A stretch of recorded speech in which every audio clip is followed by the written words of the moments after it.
As the sun rises over the village, Arthur and Talindra set out for the shrine of Invicta. It's a very foggy morning, however, and as they enter the forest, the duo is quickly starting to get lost. So Talindra, who has lay of the land as a wise, suggests she could use a story point to find her way through the forest. However, the Game Master decides she would need to make a story roll to check if it worked, thus opening the door for it to backfire. Arthur then says he could use his newly discovered Seeker's Compass to find his way through the fog. Since it's a 4D power pool, their odds should be a bit better. He asks, where can I find the Shrine of Invicta? Like for the potion, we'll roll 4 dice, and it'll determine the size of the new pool, as well as the result of the roll. And thankfully, we have a 6.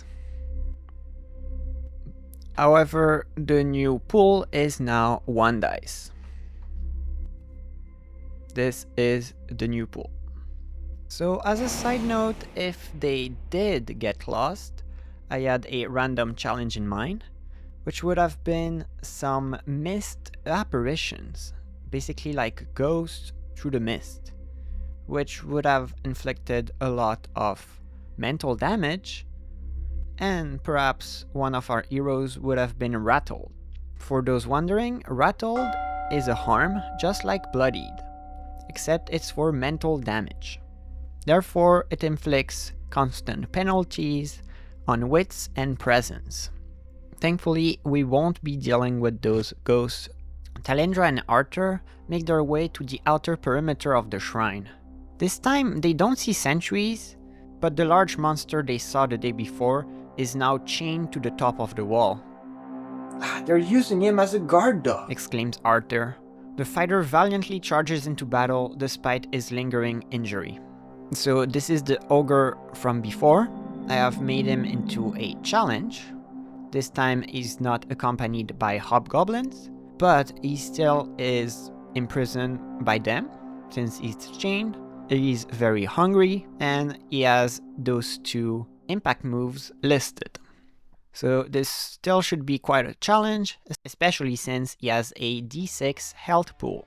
Arthur will spend a spark to increase his odds as he runs into melee. Hopefully he gets a good roll, because right now he's at risk of dying. Here is what we roll. As you can see, there is a thorn.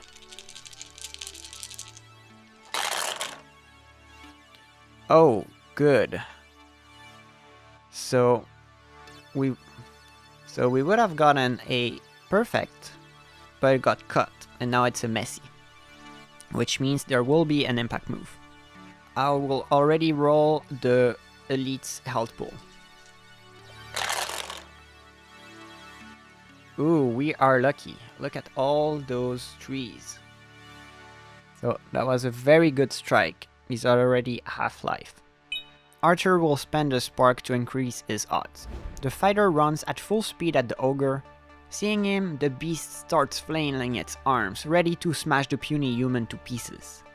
Arthur maneuvers his sword into a thrusting attack, tearing a big gash into the ogre's belly. However, the blade lodges itself just long enough to give the monster ample time to backhand the warrior. So as you can see, he got hit them hard and he took a mark to brawn. I chose to mark Arthur in brawn because if he gets marked again, it will probably turn into a bloodied. And since he's constantly using brawn to attack, although it won't give him a second thorn, it will make things a lot more dangerous when he's fighting. Talindra rummages through her purse before she finds a potion of binding chains. She then throws it at the ogre in an attempt to neutralize him. So this will be cast like a regular spell, so she simply has to roll her alchemy pool. She doesn't need to drop any dice before rolling. Here's her remaining pool. Alright, it works as a messy. And now she just has 1 dice in alchemy. The ogre moves away before the potion reaches him, and the vial simply shatters on the wall behind him. The camera cuts to inside the shrine, where we see hobgoblins sitting in a circle. Sounds like the Hogga is doing a great job. I guess he won't need to be fed. The hobgoblins start laughing and they don't pay much attention to the sound of fighting outside. Arthur backs away from the monster. He attempts to strike him with the tip of his sword as he increases the range beyond what the monster can reach while still staying chained to the wall. So he's gonna do an agility check since he's basically evading the monster, and to not take too much risk, he's gonna spend his last spark. Here is the roll. We'll have the Torn from Bloodied, the Spark, the Mastery die, and the 2 from Agility. Whoa! This is a crit. And since it's a crit, it cannot be cut by a Torn. Wow, 3 6s, that's one hell of a crit.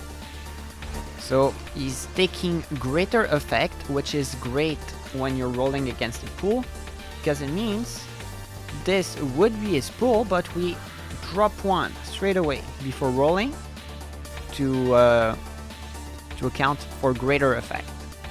So now, let's see if he's still alive. Okay, this one goes away, so the ogre is almost dead. The fighter manages to keep the ogre's hands away by slashing at them every chance he gets. Moreover, the monster doesn't realize he's still chained and he attempts to dash forward at Arthur, yanking hard on his chain and bruising his neck muscles severely. The monster is winded and bleeding, but his deep hatred and anger is more visible than ever. Talindra attempts to finish the fight by throwing her dagger at the monster's torso. So she'll just do a straight agility roll since she's staying far away and the monster is so wounded at this point. Oh. Okay then. That is a Grim. So he's gonna do Break Chains, which is a custom move for this challenge. And if he can, he's gonna try to grab Talindra. But something we haven't done before, Arthur is gonna try to do an assist. This is a special thing on page 12, where when a player character prompts an impact move, you can roll 1 defense die for them to try to assist them from it. However, if you do that, you'll share the risk. So he's gonna have 1 dice to try to prevent this, but doing so he may get wounded himself. So it's very high risk. He won't be generating another impact move since it's a defense roll, but he could suffer some damage. The ogre breaks his chains and starts running towards the half-elf. Arthur takes a risk trying to defend his ally, and he jumps into the way, trying to stop the monster right in his tracks.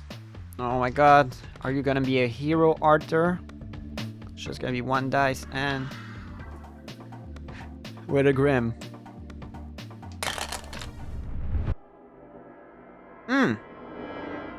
That is not what I needed at all.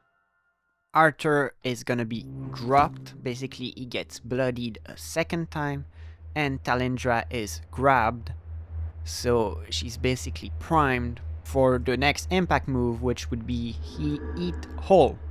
This is a terrible, terrible situation for our party. But I'm glad we got there, because we'll do a story roll for Arthur. Since Arthur is dropped, the GM asks him to do a story roll on 2 dice. On a perfect, he will just be out for the scene.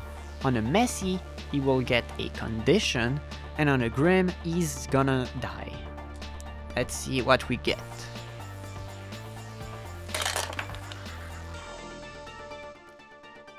That's pretty good. That's a messy, so he gets a condition. The fighter is brushed out of the way as if he wasn't even there. His foot crushed as the monster steps on it. As the ogre arrives at Talindra, he grabs her in his hand, shouting at her with his foul breath.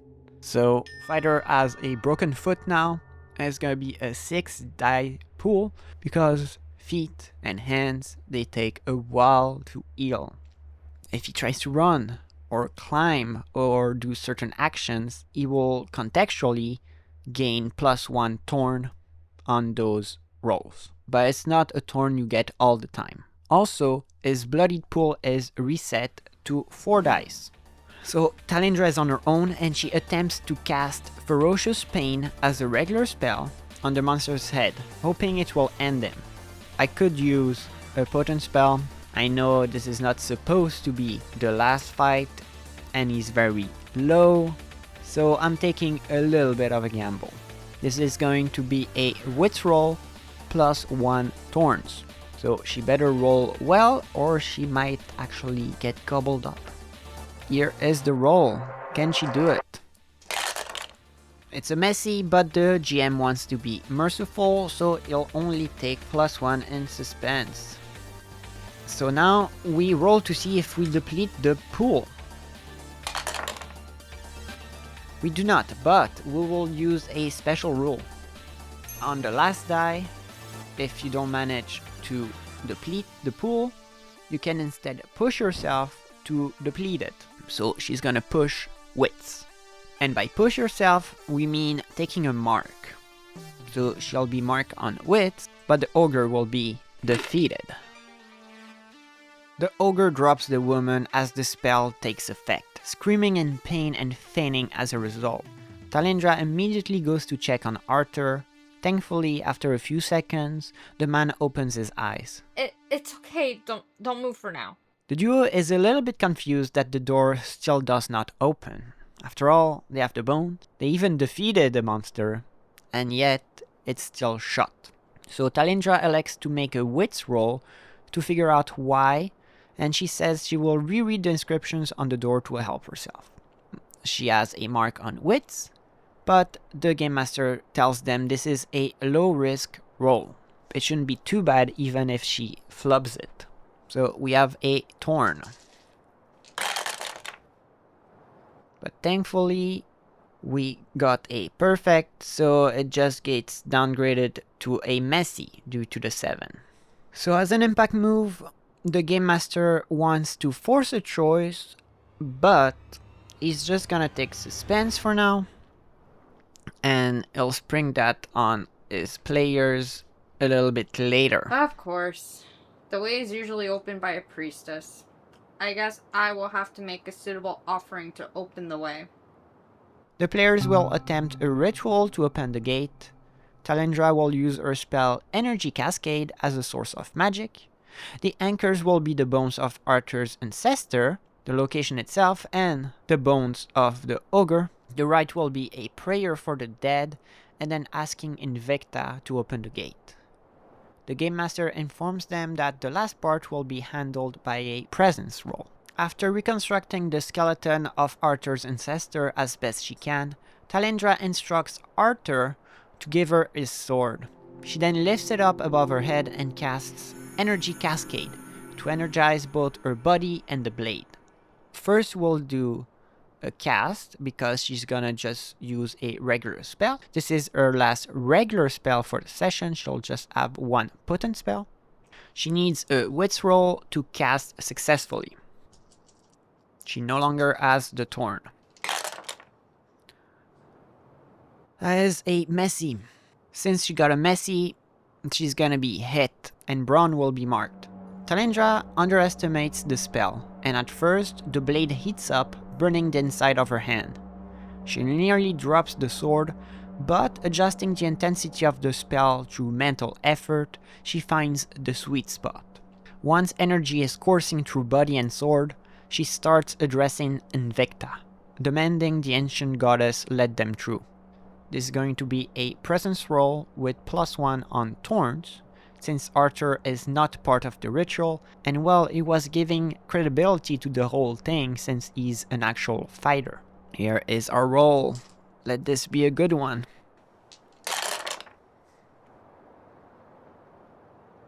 It's another messy. So the impact move will actually be force a choice. One I thought I would use before, but it's the perfect timing now. A voice is audible, as if it was coming from beyond the gate. You have fought valiantly to gain passage into my domain. One asks, yet two stand before me. Choose who shall enter, and I shall reward you greatly. The stone door slides away, creating an entrance to the shrine. The elf looks back at Arthur, but the choice is not between them, but between continuing and doubling back. Talendra, are you sure? It's so dangerous. Talendra looks away for a few, she thinks, but the choice seems clear to her. I don't know why, but I think I have to do this. My friend is in danger, and this might be the only shot we have in saving them from whatever they're planning to do to them. All my life, I have searched for a family. You have been a dear friend to me these past few days, and I thank you, Arthur. But Penelope, I couldn't live with myself if I abandoned now. Perhaps in this mist, I can find her, use my wings to fly away, or distract everybody with a spell. Either way, my fate is sealed. Talendra enters the shrine. The GM rewards her with +1 spark for taking a tangle. Basically, she chose a in-character choice that is very dangerous, but that works. The shrine is mostly made of open space with many aging gravestones clustered around white oaks. Further into the space, the wizard can vaguely discern the silhouette of a square building near some tents. We are gonna spend first suspense point before Talendra can even attempt to sneak. The GM complicates things. The voice of Invicta is audible throughout the shrine this time. Prepare yourself, my messenger, for a challenger approaches. You will fight her. She came here promising the burial of a warrior. But will she bury? Or will this become her grave? Talendra continues to advance into the shrine, trying to muster as much bravery as she can. At least try to look confident. She thinks to herself. So now, no way she's gonna sneak. Now, closer to the largest buildings, she can see a number of hobgoblins slowly standing up. They're visibly trying to size her up. Behind them is a cluster of tents where the hobgoblins seem to be camped. And on the opposite side of the building, a smaller cluster of tents, presumably meant for their captives. The building itself looks under construction. It's a small but fairly tall stone cube with arches on 4 sides. Inside of it is a rectangular stone altar that looks much more ancient. It seems that this altar room is undergoing renovations, as there is a clear demarcation between the older stones and the newer ones. Additionally, there are piles of stone near the prisoner's tents. Behind the altar is an old and overgrown statue of a woman wearing armor and trampling a lion. The priestess makes her way to the front.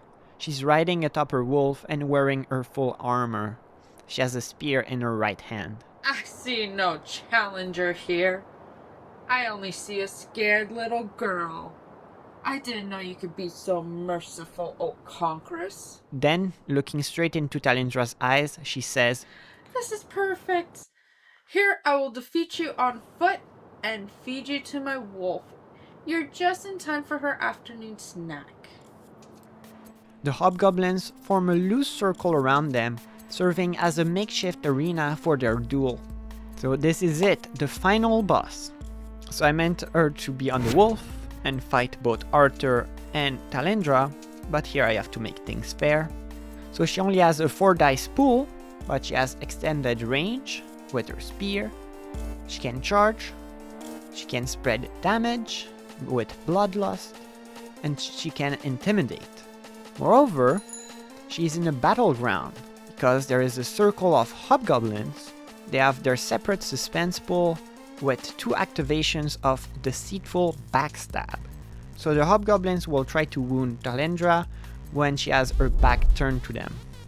This is gonna be a very tough fight. Unless we're very lucky, Talendra is in deep trouble. Moreover, the last suspense point will be spent and the priestess will make her charge move. Talendra gets a defense roll on agility and she spends spark to even the odds. This will be the roll. Oh, that's a critical. Perfect. As the bloodthirsty priestess runs forward, Talendra executes a flawless dodge, swiping the air with her dagger as she does so, leaving her opponent with a wound to the arm. So decided, she gets greater effect. She doesn't get to roll on the pool, but she gets to drop 1. I think it's only fair for a critical defense roll. Then the wizard casts Ferocious Pain at the priestess. So she's gonna use her last potent spell. She's gonna basically try to make it count. Since she's close to the enemy and the enemy has a long reach, she has extended range, the GM will add 2 thorns to her roll. But because this is a potent spell, the thorns are ignored, but a roll is still necessary. And on a success, there will be greater effect again. So this could be very good or very bad if we flub it. 3 dice. Let's do it. This is a messy. Because of the messy, I will use counter, but I will strike a kind of compromise and allow the greater effect to occur, dropping 1 dice. So she doesn't get to roll on it, but she still drops 1. I think that makes it more dramatic, but I'm not certain this is necessarily how other game masters would have done it.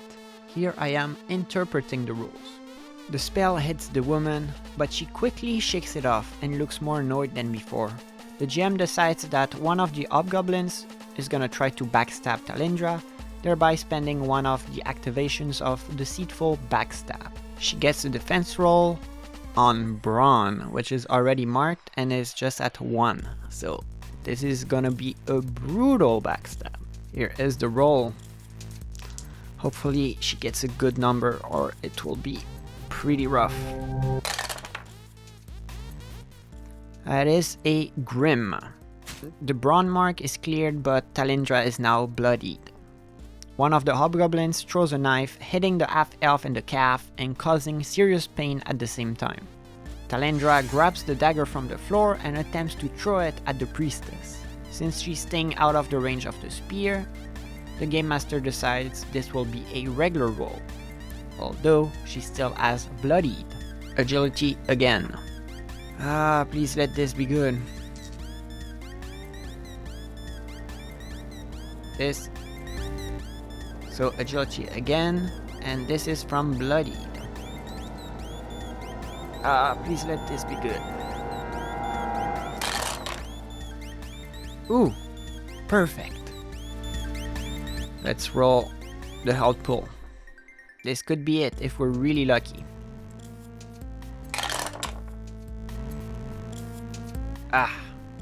Nothing. But since we didn't drop anything, but there are still dice left, we are allowed to take a secondary effect. The priestess is barely able to deflect the blade, so she looks at the hobgoblins and starts screaming. The next one to throw another knife, I will impale them myself. So the Deceitful Backstab is now depleted. That will be the secondary effect. Hobgoblins are too scared to do it again. Since the Game Master has no suspense to be spent, it's Talendra's turn again. So she attempts to bait the priestess's charge attack to force her to close the distance. Basically, she doesn't want to have to enter into the range of the spear because that's much too dangerous, so she's instead gonna try to trick her. Therefore, the Game Master allows her to roll on Wits, which is her strong stat, since, this is a form of trickery. However, she still has the thorn from Bloodied, so here is the roll. Please be good.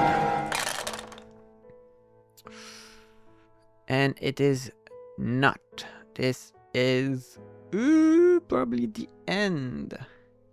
Talendra keeps fainting and jumping around as best she can until the priestess does execute her charge. However, the half-elf is too slow for the experienced warrior and she's struck with a deadly blow. So, bloodied again, Talendra makes her dropped roll. Now we're just doing it for the story. What is she gonna roll? Is she outright dead?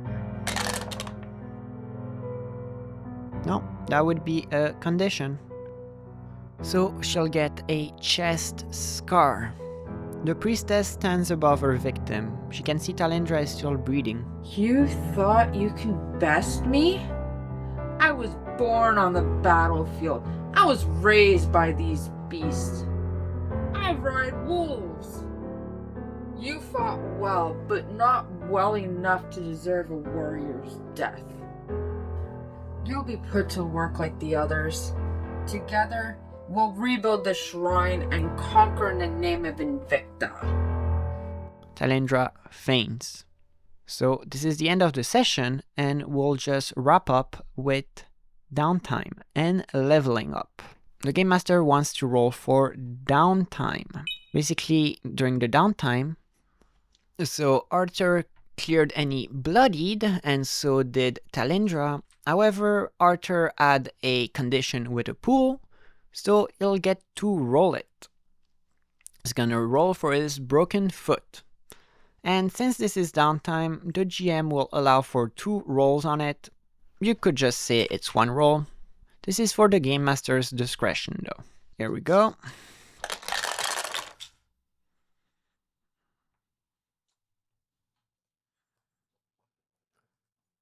The first roll depleted the pool by half, and the second roll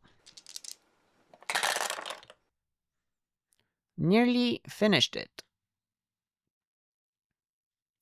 So the healing has been going very well, and his broken foot is almost non-existent. It will, however, still affect him until the condition is cleared. However, Talendra doesn't get to roll for her chest scar because I have determined it's a permanent condition.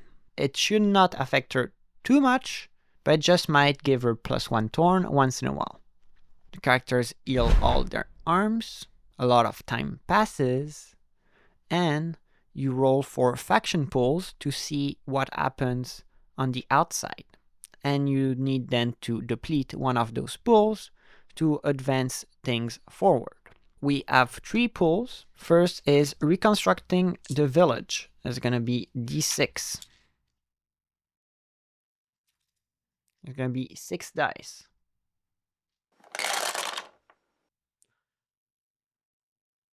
So they're making a little bit of progress. It goes to 4 dice.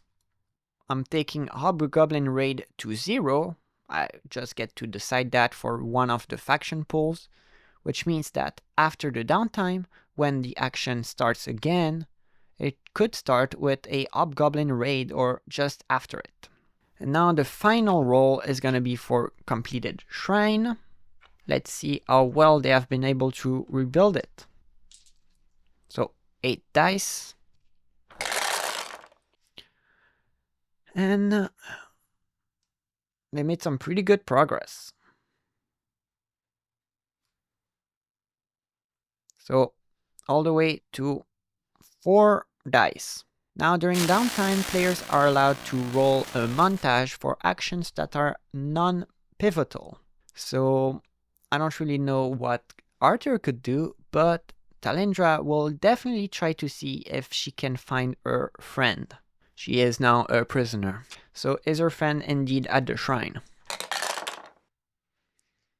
This is messy, so there's gonna be a complication. So I'll keep things brief. Talendra basically learns that her friend was wounded even worse than she is, and she will need the help of a healer to get better. So the Game Master will start a 6 dice gravely wounded pool for her friend, which will basically be a campaign dice that gets rolled for every downtime, or anytime it seems appropriate. And finally, leveling up. Both our characters technically survived, though they took a condition each. So since this was the second session, both of them will be gaining a level. Talendra and Arthur won't see their core talents reinforced just yet, since this is going from level 1 to level 2, but they are allowed to take a new talent, even one from a different class if they can justify it. So for example, Talendra could be allowed to take any of her path talents or any talents from a different class if it works within the fiction. You're just not allowed to take a core talent from a different class. And with that, this will be a wrap for our tutorial video. I'll cut back to my face for the outro. This concludes our tutorial. I hope you found this video helpful. I tried to fit as many of the rules as I could, but perhaps I made a mistake, or there's a rule I omitted that you think would be helpful to cover. If so, don't hesitate to put it in the comments. I intend to do more content about Grimwild, or more content that uses Grimwild in some fashion. I have a lot of videos on my YouTube channel about solo role-playing, or about rules that can help you enhance your classic RPG experience. Next time I review a system for solo role-playing, I will almost certainly use Grimwild to test it. If you have any suggestions, don't hesitate. I note them all down, and many of the videos on my channel come from my audience. Thank you so much for watching, and happy role-playing!